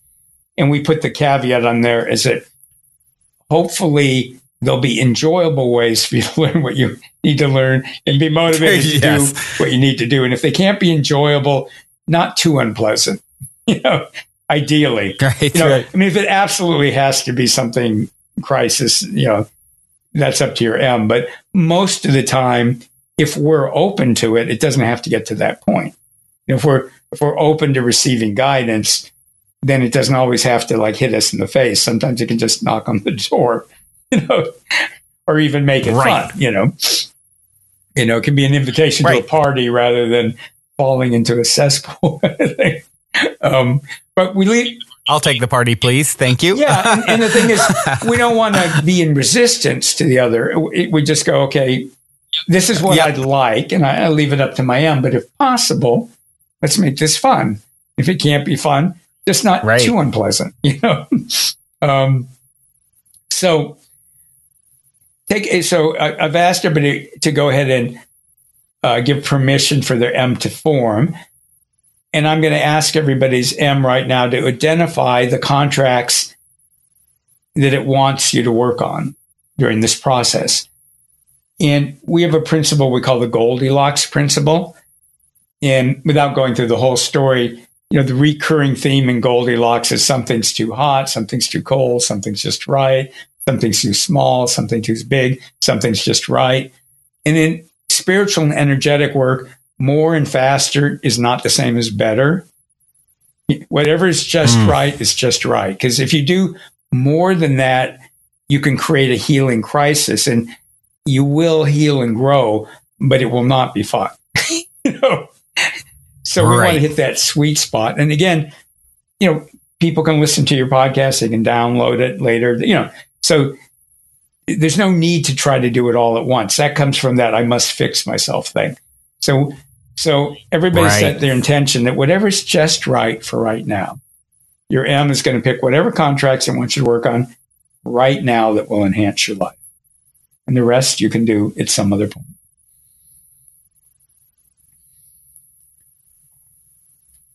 And then if people take just a couple easy, deep breaths, and we've just done all the hard work. The rest of it, you just relax and let your M be in charge.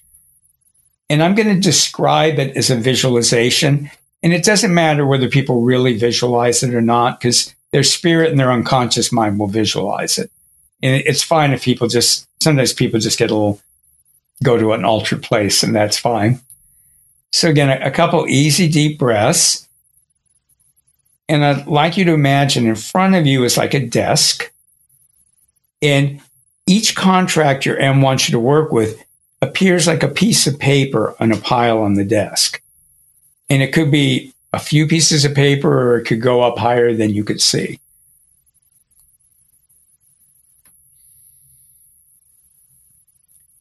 And again, it doesn't matter whether people consciously see it. If you don't consciously see it, just relax and trust that it's going on another level.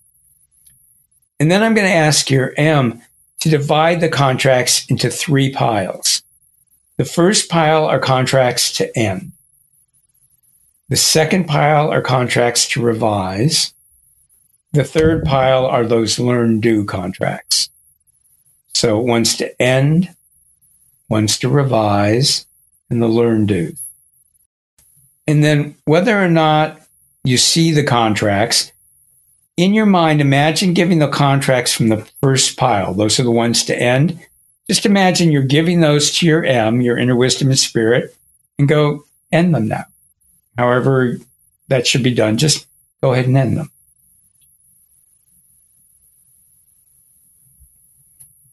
In the second pile are contracts to revise. And again, imagine giving them to your M and going, take them away and revise them. And that could take a second, or it could take hours. Just hand them over. And the third pile are the contracts that are the learn do's. Give those to your M and ask your M to please find, if possible, enjoyable ways for you to learn what you need to learn, what your M wants you to learn, and that you're motivated to do what your M wants you to do. And if they can't be enjoyable ways, at least find ways to do it that aren't too unpleasant, if possible. And usually it is. And then I'm going to send energy to everybody listening. And yes, even if you're on a recording, the energy will come in. I'm going to bring energy into everybody's energy field to help them clear and release the energy that was connected with these contracts that your M wants you to release now. Easy deep breaths. And whenever you do energy work, you always want to fill up. You don't want to leave gaps in your energy field, which is in your body and all around your body, in front, behind, left, right, above, below. So ask your M now to bring in more of your authentic essence. Because we're so clogged with other energies, we actually have to shove our essence out. Give your M permission to bring in more of your essence to fill any space that was created in your body and in your energy field.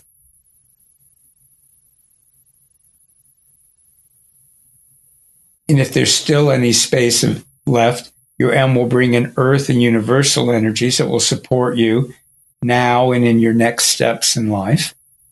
So we'll just fill you with those energies.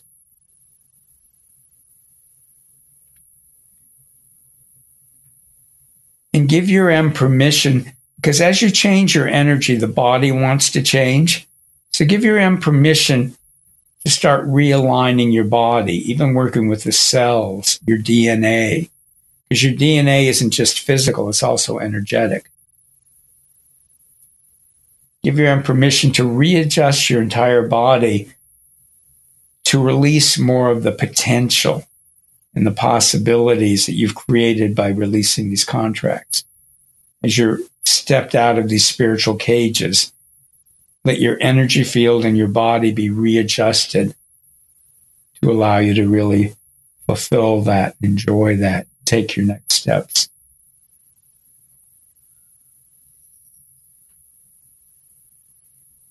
And then it's good to ground. And I have a different way to teach grounding than most people do it. Most people ground themselves into the earth. Well, the earth is more powerful than we are. So I let the earth do the work. So give the earth permission to ground you. And you can imagine like a column of energy is coming up near the base of your spine. And give the earth permission to ground your authentic energy and only your authentic energy into your body. And a fun way to imagine that is to imagine there's a point of light in your energy field for every cell in your body. Imagine there's a point of light in your energy field for every cell in your body. And when the earth grounds you, it pops every point of light in the cell it belongs in.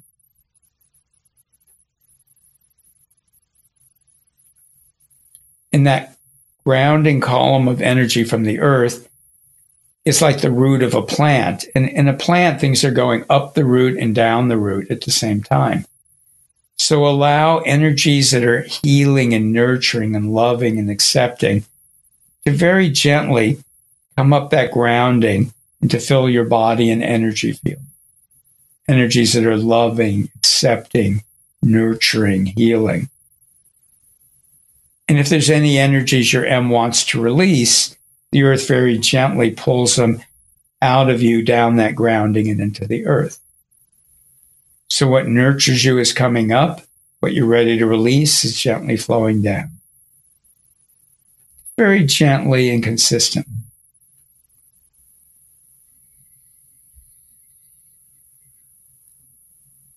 And then we're going to bring in energies to help you integrate and process what you've just done.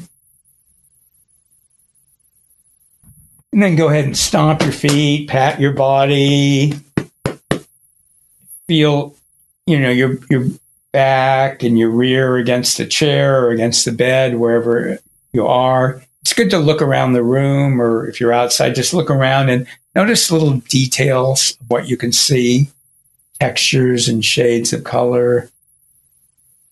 Notice what you can hear.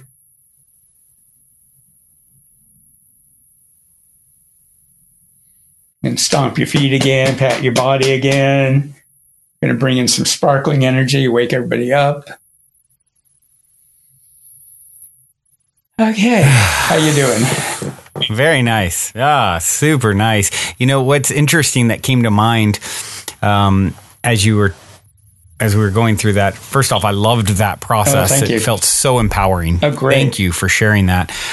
I had an interesting thing happen this morning when, I work with a woman named Tracy, friend, and she messaged me right when I got into my office earlier today. And she's like, "Hey, when you come in, I want to come over and show you something, non-work related." So I come over and she's like, "Check out these pictures." Me and my daughter were playing outside in the rain last night, and I started taking some pictures. Well, she took some pictures, and when she took the camera and took them, in the middle of the street, there's just a huge column of white light going like across the whole picture. I mean, a lot of times people will have pictures of things and it's kind of, fuzzy or, right. Not. This was so like intensely like there is just, it looks like someone like a UFO came and shined a spotlight completely from the ground, but there's no light around or anything.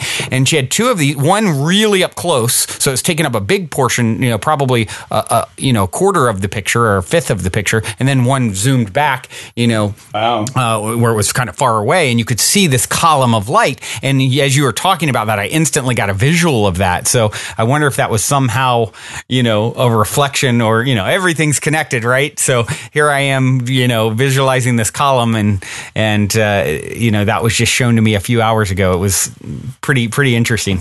Yeah, I get that. Yeah, you're right. I mean, it's definitely, there's a strong connection there. And yeah, fascinating. And I think even fascinating. If you get copies of those pictures, even on your phone or whatever, every now and then, if you just kind of meditate and look at that column of light, I think there's a lot there for you. Interesting. I will have to do that. It brings up another. I feel like I could talk to you all day, and we've kind of gone a ways here, but I want to bring up one other energetic thing that happened that just popped into my mind is my friend, and I've talked about this on the show, really good friend, Everett, who he was in Sedona recently, and he had a really powerful. Oh, okay. He had just had a very powerful, Reiki attunement or learning, taking, he's coming into the last year, a lot of understanding of his own, ability to work with energy. And it's opened up for him a lot. And he had just had a very powerful day visiting Sedona at his parents have a house there. And he just was out there, for a few weeks. And he got up one morning after this, whole session, Reiki related session, and training, and on the inside of his window from within the house was like this crazy crop circle looking, image. But it was like, it was almost like, when you can make, put your lips on the window or, draw something with your finger. Yeah. It was like that. Wow. It was like, it was stamped from within, and it looks like, it's like this elaborate, like, crop circle looking thing. And I was like, whoa, like this picture is just, he just was like blown away by it. Right. So it's just fascinating how energetics can come and like imprint. I don't even know why that just came to mind, but it just did as well. So I just thought I would bring that up because it's just a fascinating, experience. Yeah, I mean, just so many amazing and fascinating things happen as you really develop this. As you know, the synchronicities are just hysterical. And the things that appear. Speaking of, as we wind down, I would love to hear a story of synchronicity or serendipity or positive paranormal story that you might have to share. Well, in my work with people, one of our intentions is to have more and more synchronicity. So they just happen so much. Half the time it barely registers on me anymore. But I hear you. But one really, in the stories that are more mystical and intense, but kind of a really fun one that happened to me is, this was some years ago now. I was talking to my friend John Friedlander that I mentioned earlier, and he goes, this is a long time ago, and he goes, Art, you often set up energetically these little steps that would lead you somewhere great, but then they seem too small to you and you take them apart, where actually if you did them, you'd be further along because you're always looking for the leap. And when he said that to me, it felt true. And I thought, I see what you're saying. And it really felt true to me. So then the next day I turn on the TV, and this is the little synchronicity. We're going to get to a bigger one. And I get messages when I channel surf. I mean, I could go on about that. I mean, things that when I'm just flipping around the TV, it just things happen that I can't even believe it. I mean, I'll have been talking about something and I'll be channel surfing and somebody will say the exact same thing, but it's so, I mean, something unlikely. Right. So I'm just flipping around and they go, somebody's introducing this man. I started to flip it and it goes, he's the successor to Norman Vincent Peale. I thought, okay, well, maybe it'd be interesting to hear what he has to say.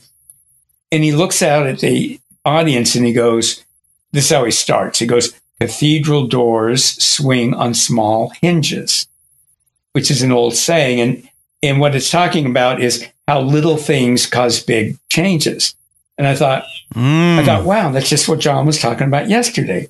That's an amazing synchronicity. Well, wow. but that's just the beginning. So I heard about this guy who was visiting up north of San Francisco. He was supposed to be this amazing healer. And I went to see him, and it was a very powerful session. And I'm driving back to San Francisco, and, you know, the big stores like Costco, Walmart and stuff, you know, they don't tend to be in big cities like San Francisco. I mean, San Francisco finally got a Costco, but we didn't have Walmarts. And I was always hearing about Walmarts.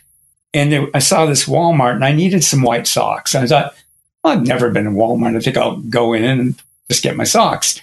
So I walk in, and all I do is go, you know, and it's a huge place. I just walk over to where the socks are, get my socks, go to the cash register, leave. You know, that's all I did. And I get home, and I pull the socks out of the bag. And inside the bag is a little tiny bag that's all folded up. I thought, what the hell is that? And I open up the bag, and I swear to God, it's a package of really tiny hinges. And I still have them. No way. Yeah. I mean, all I did was go get white socks. I mean, there's no way it should have been in that. And they somehow ended up in your bag. Yeah.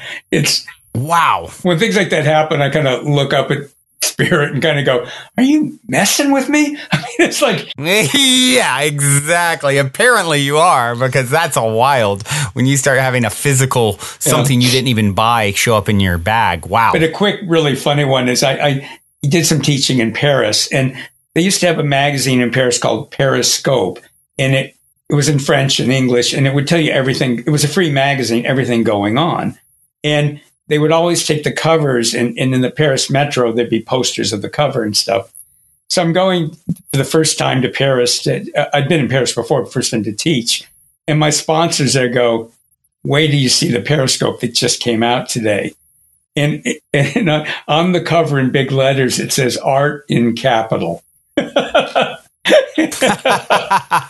Oh my gosh, that's so good. And they go, do you feel properly welcomed? And I go, yes. And it was all over the metro, and these things are everywhere. And it was so great. It was like, what are the odds of that, you know?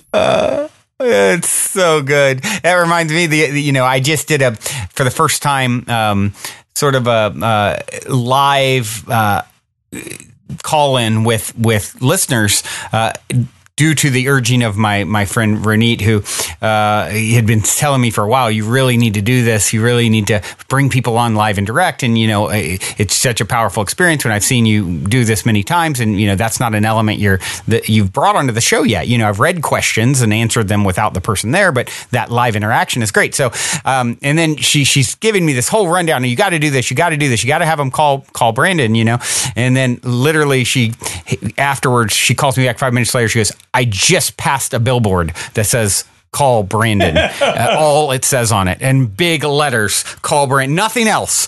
And so I'm like, okay, I'll take that as a sign. So I just did the first one and it was really fun. Really, really enjoyable. Like Brandon is not the most common name. Yeah, right. Yeah. And I'll share one more just because I'm curious what your thoughts are on it. If you've had this sort of thing. I haven't had a lot of multidimensional type experience or where at least up to this point where, I'm interacting with some other entity or anything like that, but a lot of grounded things. And one of the, and a lot of synchronicity. And one of the things that happened the other day that was just wild is, this whole, and you and I talked about it at the beginning, I'm looking to start an actual video show called Optimistic, and bring listeners into it, and it's kind of late night talk show style, consciousness centric show. And I was talking to my brother and business partner about it. He's like, "Are you sure you want to go to LA right now? We have so much going on, maybe put it off." And so, he's really trying to talk me into this, one day, a few days ago.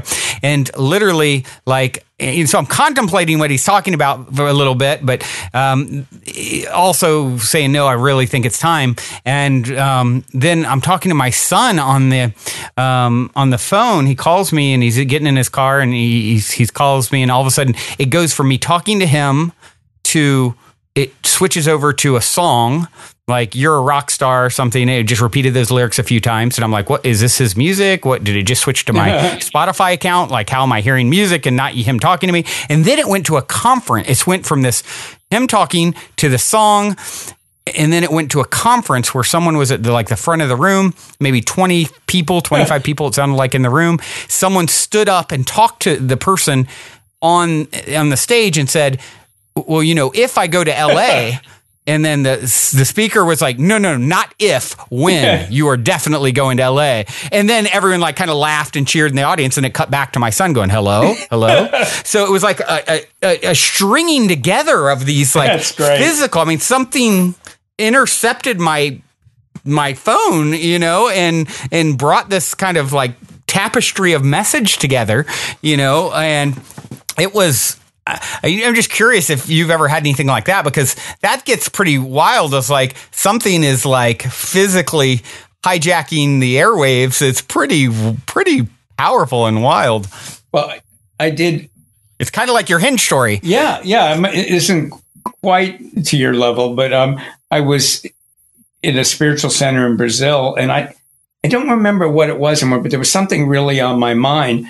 And all of a sudden, in the middle of the night, my phone starts playing this song, and it was exactly what I was thinking about. And I'm thinking, wow. At first I'm thinking, why is it playing the song? And then I start listening to the lyrics, and I'm going, oh, okay. Wow. Yeah. No, that's pretty similar, right? It's there's another great story from someone. I won't maybe go into it all now. I'll give a quick summary, but it was similar. This guest that I had on the show, and he was telling the story how he's watching this movie, and I forget the name of it now, and it's all about symbolic of, overcoming your ego, and the whole movie is taking place. The main character is playing chess the whole time, and it's a lot of chess in the movie and overcoming your ego. And this particular person had this breakthrough from seeing the movie. It was in a state of awe at the end of it, how it had kind of affected him energetically and the meaning of it. And then all of a sudden, his telephone rings, and he's like, it's a landline, and he's like, I hadn't used it in years. No one uses that number. I had a cell phone. I still had it hooked up. And he picks it up, and someone just says, is this the boardroom? And then hangs up. It's just all on the chessboard, right, in this movie. And it's just wow, when it starts getting that, it's pretty wild. So your Hinge story made me think of that too. It's just the one you just shared. It's really incredible. There's so many of them. For the people listening, if you really, I actually believe synchronicities are all there are. But if you just keep asking your inner wisdom and spirit, and just keep going, I want more fun synchronicities in my life, or enjoyable, or whatever adjective you want to put in front of it, or more mind-boggling ones, they will start happening if you just keep, if you're not too serious about it and just keep going, I'm open to it. I'm open to wild synchronicities. And it's just, I know you could, we had spent hours talking about things, and each one, when I teach workshops, I'll tell people that I'll go, if I'm just telling a made up story, I'll tell you, but every story I tell you, I don't embellish them. I'll tell you the way I experienced it. And the synchronicities are just so hysterical.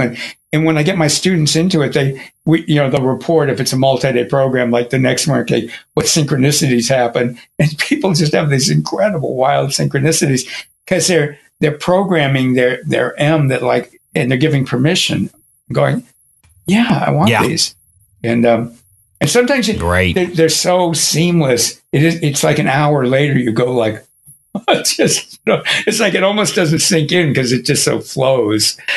Right. It is a fascinating, and it seems like, as more and more people tune in to the synchronicities, the more, the veil is sort of thinning as we all expand into the next greatest and greatest version of ourselves. It's like, it's just, the frequency and power of them just seems to be, the volume is turning up, if you will, like the song on your phone. It's easier and easier. And I mean, this is such a great time for people to really get into this kind of thing. Because it helps you cope with the chaos in the world.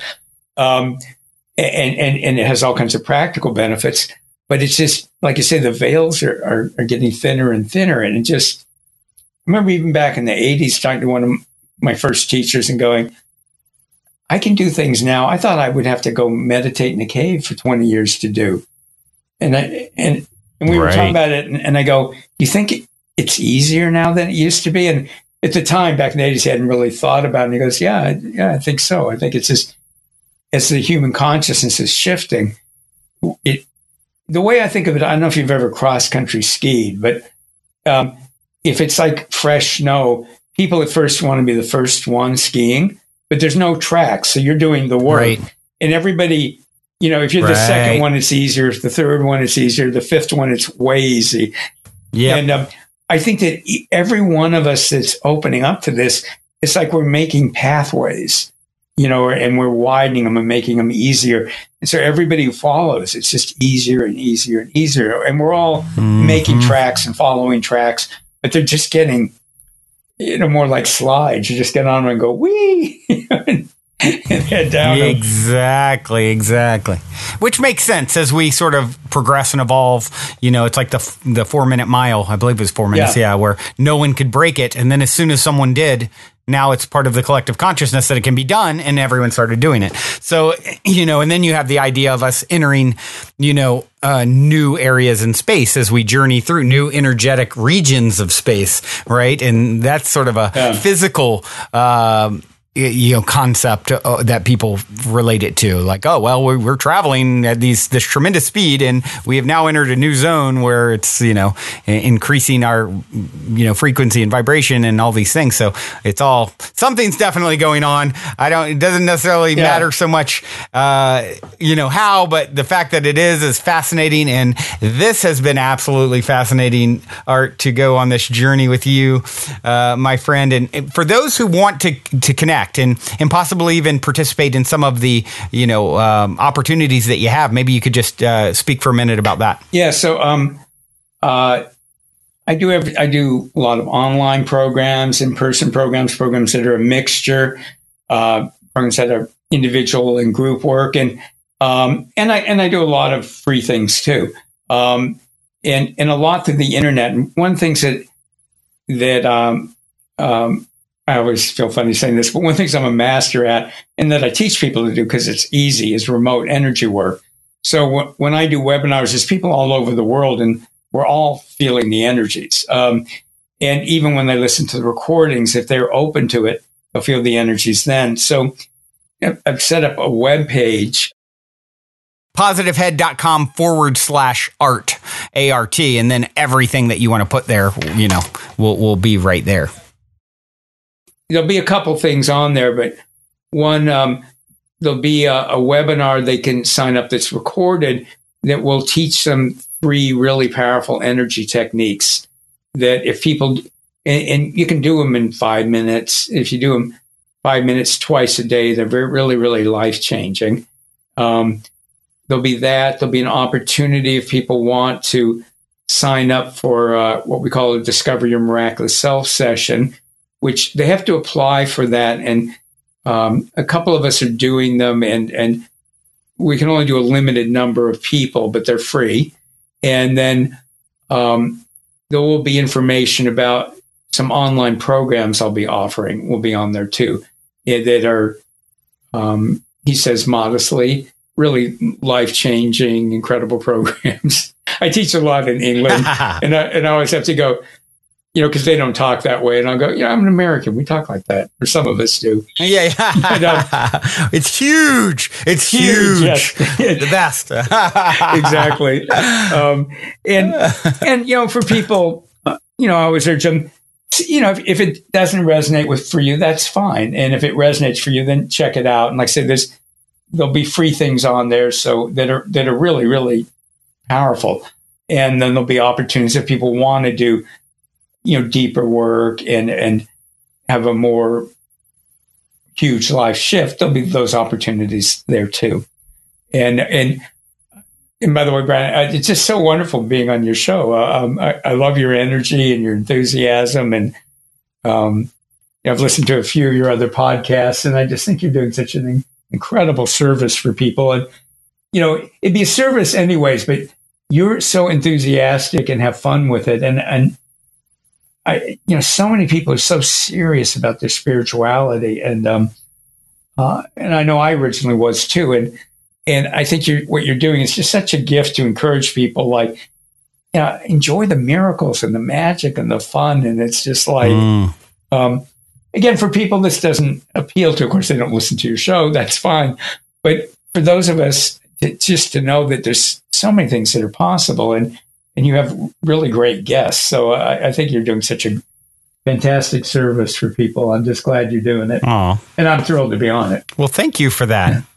Thank you for that. Well, you have definitely helped me live up to the reputation of having fantastic guests, because you have been fantastic. And I really appreciate your willingness to, put together things for people, free things that they can participate in. And even what you've done here, to me, clearing the spiritual contracts felt, like you said at one point, well, your friend John had said something to you, and like, that sounds and feels true. It's like just going through that process. It's like, it felt very powerful to do. And even this whole time since the beginning, I've had like so much energy running through me. And, you said that that's something that you're a master at, and I believe it, because I've definitely felt an energy shift since the moment we connected, and so it's been absolutely fascinating, such an enjoyable experience. And once again, guys, for to take advantage of all the things that he talked about, go to positivehead.com/art, and then we'll make sure it's all there for you.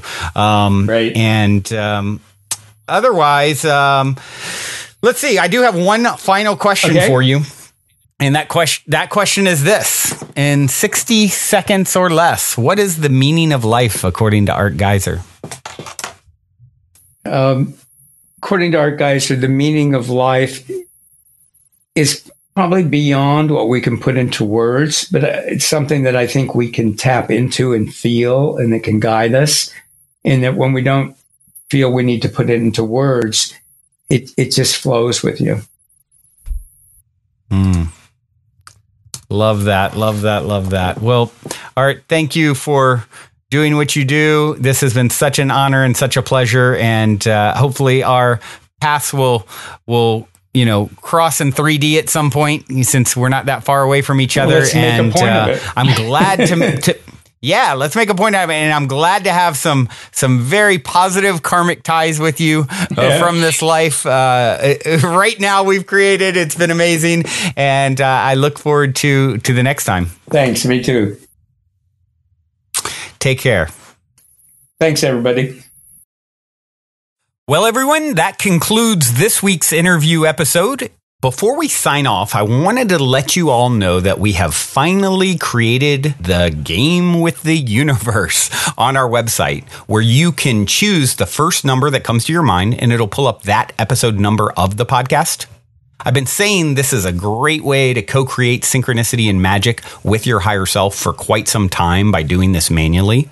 But now, if you go to positivehead.com/YO universe, there is a super fun and simple interface to play this game with your higher self.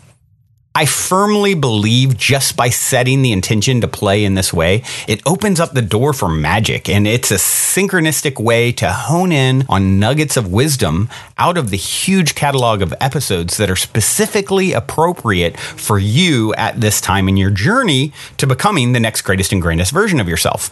And it also makes for a super fun way to engage and invite friends, family, people on social media to check out the podcast as well.